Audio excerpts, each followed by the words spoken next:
খুব সহজে আমরা আমাদের টিকটক, ফেসবুক সহ যে কোনো সোশ্যাল মিডিয়ার প্রোফাইল আমরা এভাবে ভিআইপি ভাবে তৈরি করব। এই কাজটা করার জন্য আমরা আমাদের মোবাইল ফোনে পিক্সারট অ্যাপ্লিকেশনটা ডাউনলোড করব। এটা প্লে স্টোর থেকে আপনারা ডাউনলোড করতে পারবেন। তারপর এটাকে ওপেন করার পর আমি কিছু টেম্পলেটের লিঙ্ক দিয়ে রাখবো। আপনারা সেই টেম্পলেটের লিঙ্কগুলো ভিডিও ডিসক্রিপশন বক্স থেকে ডাউনলোড করে নেবেন। তারপর এরকম একটা ইন্টারফেস চলে আসবে। তারপর নিচে দেখতে পারবো অনেকগুলো অপশন আছে। এখান থেকে অ্যাড ফটোতে ক্লিক করে আপনারা আপনাদের পছন্দ মতো যে কোনো একটা ফটো এখানে সিলেক্ট করবেন। তারপর অ্যাডে ক্লিক করবেন। দেন নিচে দেখতে পারবেন এখানে যে রিমুভ বিজি লেখা আছে, এখান থেকে আপনাদের ছবির ব্যাকগ্রাউন্ডটা আপনারা প্রথমে রিমুভ করে নেবেন। ব্যাকগ্রাউন্ডটা রিমুভ করা হয়ে গেলে ছবিটাকে একটু বড় করে বসিয়ে দেবেন।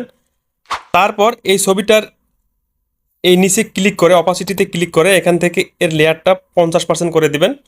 তারপর এখান থেকে উপরে এই অপশনটাতে ক্লিক করবেন।